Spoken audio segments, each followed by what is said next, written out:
শীতের সকালে ধূসর দেওয়ালে একলা দোয়েল ডাকে। গাঁয়ের পথের দিনগুলো সব ভীষণ মনে পড়ে। কুয়াশা ঘেরা রাতের শেষে শিশির ভেজা ভোরে দূর্বা ঘাসে পা ডুবিয়ে হারিয়ে যেতাম দূরে। সূর্যোদিত উঁকি যখন পূব আকাশের কোণে, রোদ পোহাতাম সবাই মিলে বাড়ির উঠোন জুড়ে। খেজুর রসের পায়েস ছিল ভাপা পিঠের স্বাদ,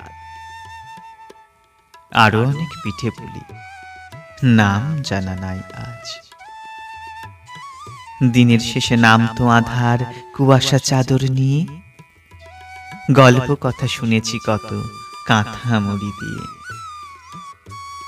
রাতের শেষে দিনের আলোয় ধুলা ওড়া পথে ক্লান্তি নাই হেঁটে হেঁটে হারিয়ে যেতে দূরে।